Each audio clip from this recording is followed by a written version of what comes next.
तीन जादुई चोर। राजू, सुमित और सोहन तीनों बहुत अच्छे मित्र थे। तीनों अपनी पढ़ाई खत्म होने के बाद नौकरी ढूंढने में लग जाते हैं। तीनों रोज सुबह नौकरी की तलाश में निकलते हैं, लेकिन शाम को निराश होकर ही घर लौटते हैं। अरे यारो क्या करें, नौकरी ढूंढते ढूंढते इतने दिन हो गए, कैसी भी नौकरी नहीं मिल रही। हाँ भाई, हमारी तो पढ़ाई लिखाई सब कुछ बेकार चली गई। इतना पढ़ने के बाद भी कोई नौकरी नहीं मिल रही। सोहन भैया, आजकल पढ़ाई से कुछ नहीं होता, पैसा भी होना चाहिए। पैसा देखकर ही नौकरी मिलती है। ये बात तो सही है, रिश्वत से ही सारे काम होते हैं। पैसा फेंको, तमाशा देखो। समझ नहीं आ रहा है करे तो क्या करे। गांव से भी लगातार फोन आते रहते हैं, रोज पूछते हैं मिल गई नौकरी, कब कमाना शुरू करोगे। सबकी बातें सुन सुनकर दिमाग खराब हो जाता है। कहाँ से दूं पैसे, चोरी करूं या किसी के घर में डाका डालूं? भाई अगर यही सब रहा तो हमें चोरी ही करनी पड़ेगी। हाँ सोहन भाई, तुम सही बोल रहे हो। मुझे तो लगता है हमें यही काम करना चाहिए। ईमानदारी में कुछ नहीं रखा, क्यों ना हम तीनों मिलकर चोरी करें। राजू की बातों से सोहन राजी हो जाता है, लेकिन सुमित गुस्से में आ जाता है। फिर सोहन और राजू सुमित को उसकी ऐसी ऐसी परेशानियां गिनवाते हैं कि सुमित भी चोरी के लिए राजी हो जाता है। फिर अगली ही रात को, हाँ भाइयों, तैयार हो तुम दोनों अपने अपने काम पर निकलने के लिए? हाँ, हम तैयार हैं। फिर तीनों दोस्त चोरी करने के लिए एक बुढ़िया के घर में घुस जाते हैं। अरे भाइयों, लगता है इस घर में कोई नहीं है, चोरी करना आसान हो जाएगा। तभी एक बुढ़िया औरत खांसते हुए कमरे से बाहर निकलती है। हे भगवान जी, कैसी जिंदगी है। प्यास लगे तो कोई पानी पकड़ाने तक को नहीं है। चलो, जैसी आपकी इच्छा।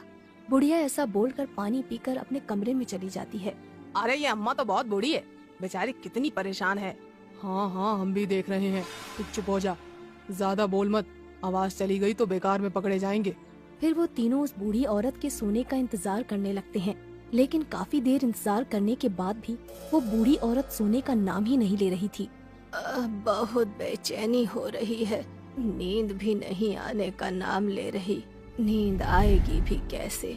जब तक ये पैसे बैंक में जमा नहीं होंगे तब तक मुझे चैन की सांस नहीं आएगी। आखिर एक यही तो है मेरे बुढ़ापे का सहारा, जिससे मैं अपना बचा कुचा वक्त गुजार सकती हूँ, वरना तो मुझ बूढ़ी औरत को कौन आकर पूछेगा। राजू भाई, ये बूढ़ी औरत तो बेचारी खुद परेशान है। अगर हमने इसके पैसे चुरा लिए तो बेचारी हमें बहुत बद्दुआ देगी। हाँ भाई, तुम सही कह रहे हो, बेचारी ने अपने मुश्किल वक्त के लिए पैसे रख रखे हैं। उन दोनों की बातें सुनकर राजू का भी चोरी करने का मन बदल जाता है और तीनों किसी दूसरे घर में चोरी करने के लिए जाते हैं। वहाँ चोरी करने के लिए जैसे ही घुसते हैं, वहाँ पर एक बूढ़ा आदमी चारपाई पर लेटा हुआ था। वहीं पास में एक बूढ़ी औरत अपने जवान बेटे से बात कर रही थी कि ये सोना बेचकर कल हम तुम्हारे पिताजी का ऑपरेशन करवा देंगे, और रोने लगती है। तीनों दोस्त उस बूढ़ी औरत की परेशानी देखकर दुखी हो जाते हैं और वहाँ से भी बिना चोरी किए आ जाते हैं और आकर तीनों एक पेड़ के नीचे बैठ जाते हैं। उस पेड़ के नीचे एक टूटी हुई मूर्ति रखी थी। भाई ये काम हमारे बस की नहीं है, हम चोरी नहीं कर सकते, चोरी करना आसान नहीं है। हाँ भाई, सही बोल रहे हो। अब क्या करेंगे? करेंगे क्या, कल फिर चोरी करने चलेंगे, लेकिन कल किसी अमीर घर में चोरी करने चलेंगे जिनको हमारी चोरी से कोई फर्क न पड़े। सोहन सोच में पड़ जाता है। अब तुम किस सोच में पड़ गए? मैं सोच रहा हूँ कि काश मेरे पास ऐसी शक्ति होती जिससे मैं उन सभी रिश्वत लेने वाले और काला धन कमाने वालों को पता लगा लेता, फिर हम उसी घर में जाकर चोरी करते। हाँ, और मुझे कोई ऐसी शक्ति मिल जाती जिससे हम गायब होकर उन रिश्वतखोरों के घर में आसानी से चोरी भी कर लेते और कोई हमें देख भी नहीं पाता। हाँ हाँ हाँ, और मुझे ऐसी शक्ति मिल जाती जिससे मैं उनकी तिजोरी का ताला तोड़कर आराम से चोरी कर सकता। और ये बोलकर तीनों जोर जोर से हंसने लगते हैं। तभी मूर्ति से आवाज आती है, तथास्तु। तीनों आवाज सुनकर डर जाते हैं और डर कर अपने रूम पर चले जाते हैं। वहाँ जाकर वो तीनों सो जाते हैं। अगले दिन सुबह उठकर, अरे राजू भाई, सुमित भाई, मुझे रात को सपने में एक ऐसा घर दिखाई दिया जिसमें बहुत सारा काला धन था। अरे सोहन भाई, वो सिर्फ बातें थी, जैसा हम बचपन में सोचते थे, काश ऐसा हो जाता, काश वैसा हो जाता। बचपन में तो हमें पता ही नहीं क्या क्या सोच लेते थे। बचपन में हमारी हुई बातें सच थोड़ी ना होती थी जो आज सच होंगी। क्या पता भाई सच हो जाएं। एक बार कोशिश तो करते हैं।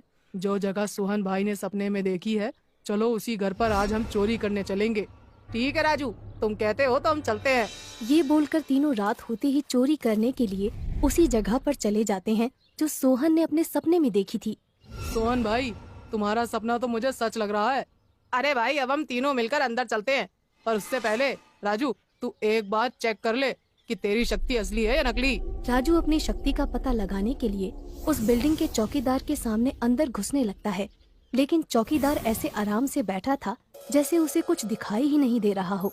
अरे वाह, इस चौकीदार को तो मैं दिखाई ही नहीं दे रहा। राजू सोहन और सुमित का हाथ पकड़कर अंदर ले जाता है। हाथ पकड़ते ही वो दोनों भी गायब हो जाते हैं। तीनों उस घर के अंदर घुस जाते हैं। सुमित, मेरा और सोहन का काम तो हो गया, अब तुम्हारा काम शुरू करो। जैसे ही राजू ने तिजोरी को हाथ लगाया, उसका लॉक अपने आप ही खुल गया। राजू, सोहन और सुमित सारा पैसा भरकर वहाँ से गायब हो गए। ये तो बहुत सारे पैसे हैं। हाँ, इतने पैसे मैंने पहली बार देखे हैं। मैं सोच रहा था कि क्यों ना हम इन पैसों से गरीबों की मदद करें। हाँ, तुम बोल तो ठीक रहे हो। फिर वो तीनों जब भी कोई रिश्वत लेता है, उसके घर रात को जाकर उन पैसों की चोरी करते हैं और उन पैसों से गरीबों की मदद करने लगते हैं। फिर एक दिन, सोहन भाई, आज रात कोई ऐसा अमीर पैसे वाला घर का सपना देखना जिससे उस बच्ची के दिल का ऑपरेशन हो सके। उस छोटी बच्ची के ऑपरेशन में बहुत पैसा चाहिए, तुम्हें पता है ना? हाँ हाँ, मुझे पता है, लेकिन ये मेरे हाथ में थोड़ी ना है। जो मेरी शक्ति मुझे दिखाएगी वही तो सपना देखूंगा। अब तक हमने जितनी भी चोरी की है उससे कहीं ज्यादा बड़ी चोरी करनी पड़ेगी हमें। उन तीनों दोस्तों की बात एक पुलिस वाला सुन लेता है और चोरी की बात सुनकर तीनों को पकड़कर पुलिस स्टेशन में ले जाकर बंद कर देता है।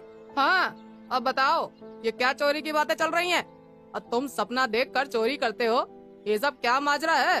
पुलिस वाला ऐसा बोलते हुए डंडा दिखाने लगता है तो तीनों डर जाते हैं और तीनों अपनी जादुई शक्तियों के बारे में पुलिस को बता देते हैं और साथ ही गरीबों की मदद वाली बात भी बता देते हैं। अच्छा, तुम चोरी करके गरीबों की मदद करते हो? अगर ये बात गलत निकली तो तुम तीनों को अच्छे से रिमांड पर लूंगा। और पूछताछ करने लगता है। पूछताछ के बाद उसे चोरों की बातों पर विश्वास हो जाता है। मैंने तुम्हारे बारे में पूछताछ की, तुम सच बोल रहे हो। तुम एक अच्छे 3 जादुई चोर हो जो दूसरों की मदद करने के लिए चोरी करते हो। तुम चोरी करने के साथ साथ एक अच्छा काम भी कर रहे हो, इसलिए मैं तुम्हें छोड़ रहा हूँ। और तीनों जादुई चोर फिर से गरीबों की मदद करने में लग जाते हैं।